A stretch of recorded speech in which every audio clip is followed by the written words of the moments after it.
नमस्कार, स्वागत है आपका एक नई वीडियो में।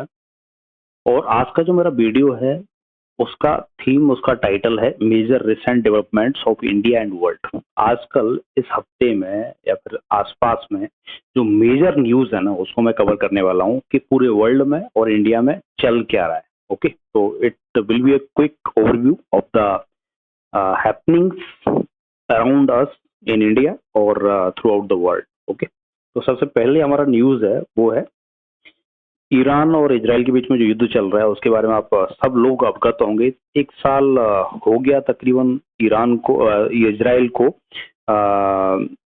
जो अटैक हुआ था इजराइल के ऊपर, उसके बाद में लड़ते हुए। तो गाजा के साथ में जो युद्ध चल रहा था तकरीबन एक साल हो चुका है, 8 अक्टूबर को ना।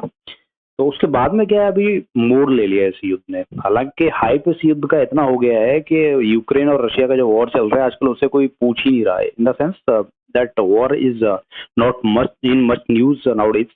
The focus has shifted on Israel and Gaza war. Then the trend has come like the focus has again shifted on Israel and Iran war. Okay. तो रिसेंटली क्या हुआ है, जैसे पहले एक बार स्ट्राइक किया था मिसाइल से ईरान ने, दोबारा से एक बार फिर से स्ट्राइक किया। हिजबुल्लाह चीफ का जो डेथ था उसका बदला लेने के लिए ईरान ने इजराइल के ऊपर अटैक किया। उसके बाद में अभी जो लेटेस्ट काम हुआ है एक दो दिन में, वो क्या हुआ है कि इसका बदला लेने के लिए ये जो इजराइल के पीएम थे नेतन्याहू, उन्होंने बोला था कि हम इसका जवाब है ना अपने तरीके से देंगे, अपने समय पे देंगे। तो अभी उन्होंने क्या मिसाइल अटैक नहीं किया, कोई पैदल सेना वाला अटैक नहीं किया।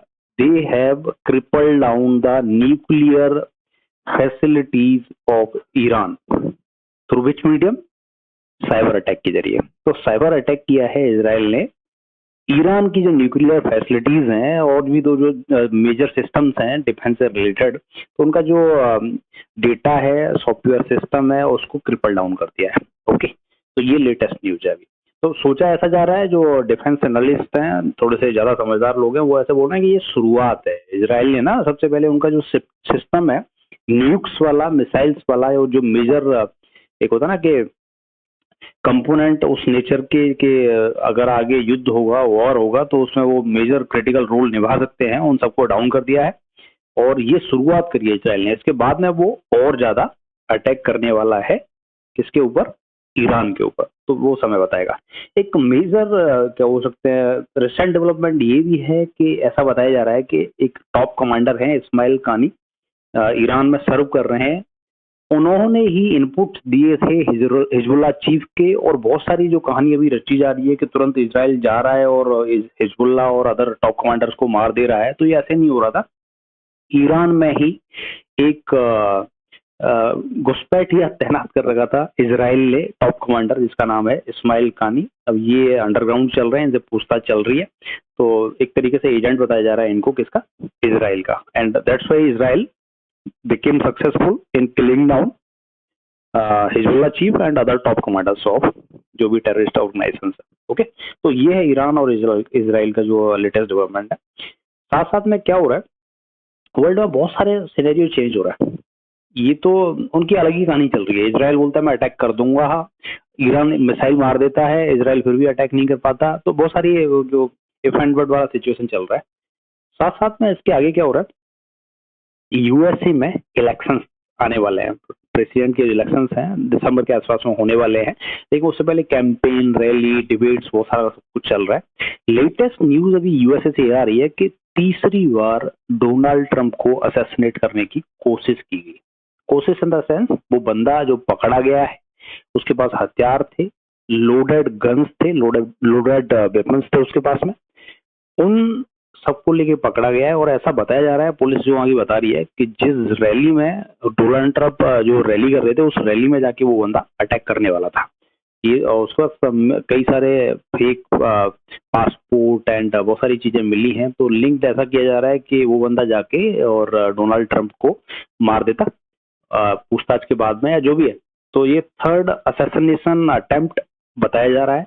इधर कमला हैरिस हैं, वो कहीं न्यूज एंकर के साथ में बियर पीती दिखाई दे रही है। एंड बहुत कुछ हो रहा है यूएसए वगैरह में इन सब चीजों को लेके, क्योंकि चुनाव करीब है। तो बहुत सारे कभी ट्रम्प साहब बोल देते हैं कि मोदी साहब ऐसे है, इंडिया ऐसा है, व्हाटएवर। बट इंटरेस्टिंग ये है कि इट्स लाइक कहासुनी चल रही है। तो इसलिए वो सब हर एक मीडिया, हर एक कंट्री उनको कवर कर रहा है। तो ये यूएसए के बारे में है, क्योंकि ऑब्वियसली इलेक्शंस आने वाले हैं, तो उससे पहले थोड़ा सा तड़क धड़प तड़प या झड़प या जो भी बोलते हो आप, झड़प झड़प वगैरह चलती रहती है और वो होनी भी चाहिए। ओके,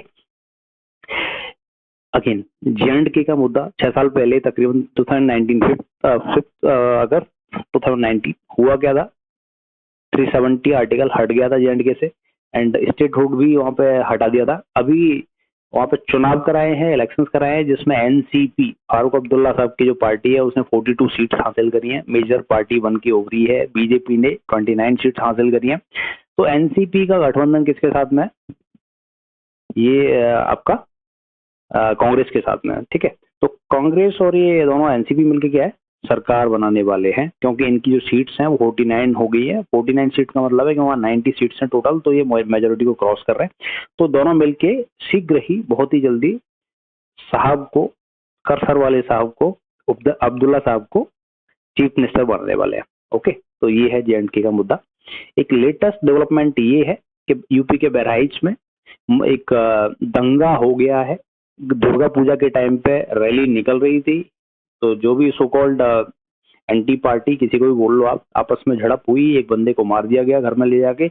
उसके बाद में वहां पर सुरक्षा व्यवस्था बहुत आड़े हाथों आ गई और लोग सड़कों पर आ गए, आपस में पथराव एंड ऑल, बहुत कंडीशन खराब हो गई। उसके बाद में अभी थोड़ा सा कंट्रोल वे में चीजें हुई हैं। सीएम साहब हैं जो यूपी के, योगी साहब, उन्होंने भी तुरंत एक्शन लेते हुए एसटीएफ वगैरह को सबको वहां भेज दिया है कि ये बहुत ज्यादा उग्र रूप ना ले ले ये जो घटना है। तो शांति बहाल तो हुई है, लेकिन देखते हैं कोई आगे इंसिडेंट ना हो, यही दुआ की कर सकते हैं। एंड इस तरीके से चीजें चल रही हैं अराउंड द वर्ल्ड नाउअडेज।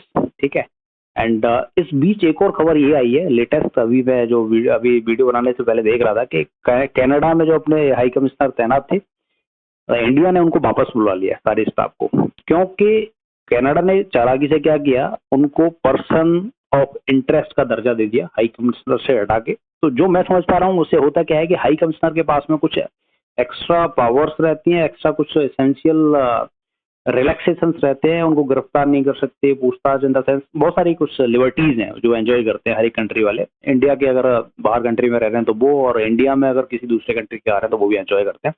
तो पर्सन ऑफ इंटरेस्ट का दर्जा देके कनाडा ने स्मार्टली मूव चला है, जिससे कि हमारे जो डिप्लोमेट्स वहाँ तैनात हैं उनसे वो पूछताछ भी कर सकते हैं, उनको आई थॉट के जेल वेल में भी डाल सकते हैं। तो ऑब्वियसली कोई भी कंट्री अगर ऐसा करेगा, नाम चेंज करके, पावर्स हटा के और कुछ उल्टा उल्टा करने की कोशिश करेगा, तो गुस्सा तो जायज ही है। तो इंडिया ने अपने हाई कमिश्नर वापस बुला लिया है और स्ट्रांगली कंडेमन किया है इस डिसीजन को।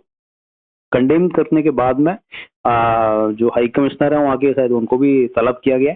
एंड बोल सकते हो कि पिछले 1-1.5 साल से जो टसल चल रहा है इंडिया और कनाडा के बीच में, वो अभी हाईएस्ट लेवल पे चला गया। पता नहीं, ये कुछ दिन पहले मोदी जी और ट्रूडो जी जो भी है मलेशिया या कहीं मिले भी थे, एशिया में कोई एक, साउथ एशिया में, साउथ ईस्ट एशिया में कुछ हुआ था, तो समिट वगैरह वहाँ पे मिले भी थे ये लोग, लेकिन कुछ वार्तालाप ज्यादा हुआ नहीं, डिस्कशन हैंग ऑन मोड में रह गया एक तरीके से।